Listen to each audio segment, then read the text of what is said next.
Good day. So in this video, we'll answer our first set of examples on integration by parts. We'll start muna dun sa mga nakakulay dilaw. But for now, I would encourage you to please pause the video and try to answer these on your own before natin panoorin yung solutions. So I'll wait. Okay, so tinry nyo na siya and let's compare our solutions. Let's compare our answers. So for our first example, we want to find the antiderivative of ln of x. So gamitin natin yung integration by parts para hanapin yung derivative ng mga straightforward functions like the natural logarithm of x. Currently, hindi natin alam pa yung antiderivative niya kasi yung function na ang derivative ay ln of x, hindi siya isang straightforward na function lang. And now is our opportunity to see kung ano ba yung itsura ng function na yun. Now, by our LIATE mnemonic, ang recommendation niya na choice ng u ay yung logarithm. So, sakto logarithm to. So, let's let u be equal to ln of x. So, ano matitira? Dx na lang. So, dv is equal to dx. Now, du, the derivative of ln, this is equal to 1 over x dx. And v, which is the integral of dv, will just be equal to x. Now, let us apply our formula for integration by parts. So, the integral of ln of x, this will be equal to u times v minus integral of v du. Then, substituting natin si u, si v at si du, this will be equal to x times ln of x minus the integral of x times 1 over x dx. Now, I include here a constant of integration. At this point, baka hindi naman kailangan. Pero hindi naman siya mali, no, at this point.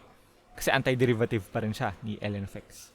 Now, let's quickly evaluate yung bang integral ng x times 1 over x dx. Is this a simpler integral dun sa given natin? Well, yes. Magka-cancel yung x saka 1 over x, no? And that will just be equal to integral of dx. So, our next step will be x ln of x minus the integral of dx plus the constant of integration. Madali lang evaluate yung integral of dx. And this is equal to x ln of x minus x plus c. And that is it. That is the antiderivative of ln of x. So, baka kaya hindi natin na-encounter yung function na derivative niya ay ln of x kasi it's actually a function that has more than one term. It has two terms, not including yung constant. So, it takes this function to have a derivative that is equal to the logarithm of x or the natural logarithm of x. Let's move on to our second function. Okay, so we want to find the antiderivative of x squared sine x by our mnemonic LIATE. So, ano yung magiging best choice natin ng u? Ang choices natin dun sa factors ay x squared at sine x. Yung x squared is algebraic, yung sine x clearly trigonometric. So by LIATE, L-I-A-T-E, mauna yung algebraic sa trigonometric. So ang best choice natin ng u ay si x squared. And everything else na matitira, yung sine x dx, siya yung ating dv. Now I want to point out that for certain types ng given sa integration by parts, lalo na yung mga ganitong itsura, yung may x raised to a power times a trigonometric function, usually sine or cosine. Pwede natin siyang magamitan ng shortcut, which I will demonstrate now. Pero again, this shortcut is only for very, very specific instances ng given sa integration by parts. So even if hindi natin maalala yung shortcut, okay lang. Basta wag natin kalimutan yung process ng integration by parts. At kung kailangan natin siyang ulit-ulitin, di ulit-ulitin lang natin siya. But I'll try to show the solution for this one using a shortcut so that we'll have a reference in the future. Now, what did we say about u? Dapat madali siyang ma-differentiate. What did we say about dv? Dapat madali siyang ma-integrate.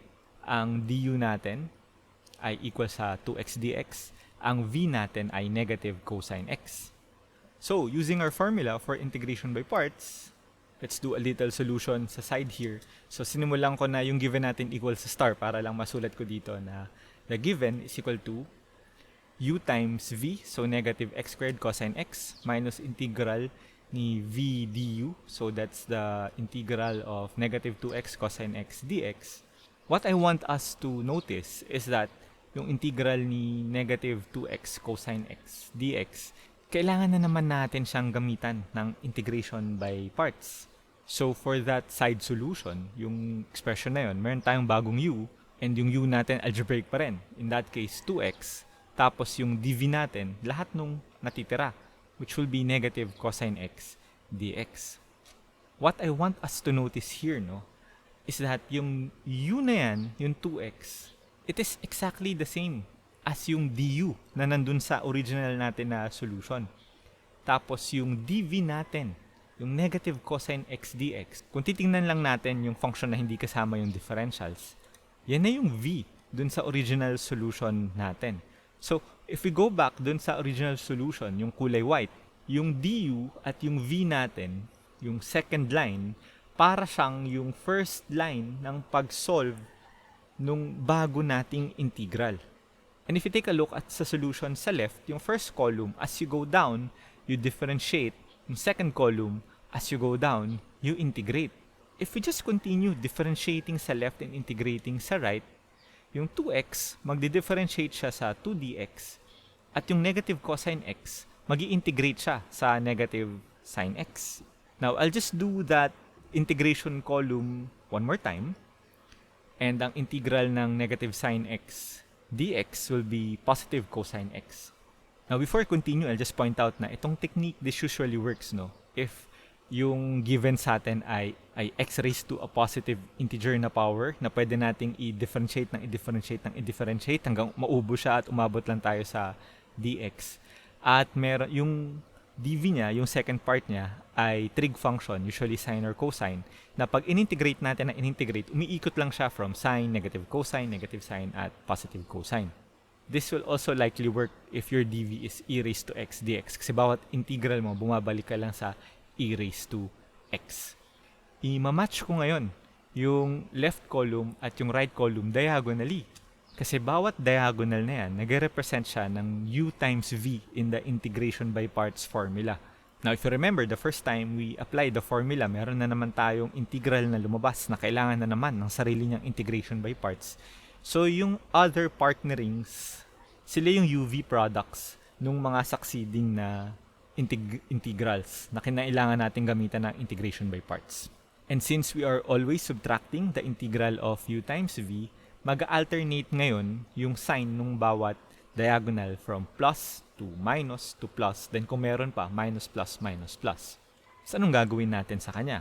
We just take the product of each diagonal and i-attach natin yung sign na nandun sa kanya. So our final answer for this one will be that the integral of x squared sine x, it's equal to, so yung first na pairing, negative x squared times cosine x minus negative 2x sine x. So, minus ng negative, magiging plus yan mamaya. Plus, yung product ng 2 at ng cosine x plus 2 cosine x. Plus our constant of integration. So, that's the shortcut. You don't even need to show yung nangyayari dun sa kanan yung dilaw. But I needed to show that so that you know kung saan galing yung mga nakasulat sa kaliwa. So, simplifying our signs, our final answer will be this is equal to negative x squared cosine x plus 2x sine x plus 2 times cosine x plus our constant of integration. Let's highlight that, and that is our final answer for this problem. The third example for this first set is we want to find the integral of x times e raised to negative 2x. So using our mnemonic, pipili tayo ng u, mauuna yung algebraic sa exponential. So let u be equal to x and dv is equal to yung matitira, e raised to negative x dx. This implies that our du will be equal to dx and our v will be equal to the integral of dv. And kung hindi pa natin siya makuha mentally, then let's just solve for it. Well, this will be the integral of e raised to negative 2x. So we might need to actually solve for that first. So let's do a little solution sa side. The integral can be solved by using the substitution rule. So I'm using u and v here para lang mag-iwas ng confusion. Let's use a third variable sa u substitution natin. So let z be equal to negative 2x and dz will be equal to negative 2 dx. Doing the substitution, this will be equal to, well, e raised to z. Then dz, kung ipapasok natin siya, kailangan natin mag-introduce ng negative 1/2 dun sa labas para makancel yung negative 2 na kailangan nating nakamultiply kay dx. Now, this is easy to integrate. This is equal to negative 1/2 e raised to z, where z is equal to negative 2x. We could go back na dun sa actual solution natin sa left. So, this result, box ko in blue, is our value for v. Ibalik na natin siya dun sa solution sa left. V is equal to negative 1/2 e raised to z. Should have written here that z is equal to negative 2x. Sulat na lang natin mamaya. So, let's go back dun sa original problem natin. So the integral of x times e raised to negative 2x, this is equal to u times v. So it's equal to negative 1/2 x times e raised to negative 2x minus, okay, so nilagay ko na, z is equal to negative 2x minus the integral of v du. But what is v? Yung negative 1/2 e raised to negative 2x times du, which is dx. You might want to pause and quickly look at our integral. Mas simple ba siya sa given? Mukha naman. Kasi it has one less factor. Wala na siyang x. Yung negative 1/2, pwede naman nating ilabas yan. So this is equal to negative 1/2 times x times e raised to negative 2x plus, labas ko yung 1/2. 1/2 times the integral of e raised to negative 2x dx. Now, do we need to solve for that integral pa further? Well, remember, sinolve na natin siya kanina dun sa side solution natin, dun sa upper right-hand corner. So we could just use yung results niya. So let's just use that result. This is equal to negative 1/2 x times e raised to negative 2x plus 1/2 times negative 1/2 times e raised to negative 2x. Well, tapos na tayo mag-integrate, so pwede tayo magkarga dyan ng constant of integration. Isama na rin natin yung mga nasa taas.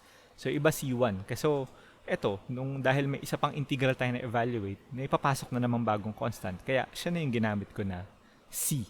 At since wala naman ng ibang integrals to evaluate, pwede ko nang stick na siya, sa kanya na yung huling constant of integration. Now, all that's left is for us to simplify the expressions. So, this is equal to negative 1/2 x times e raised to negative 2x minus, well, 1/2 times negative 1/2, so 1/4 e raised to negative 2x plus our constant of integration. So, there are no more integrals to evaluate. This will be our final answer, so let's just highlight that.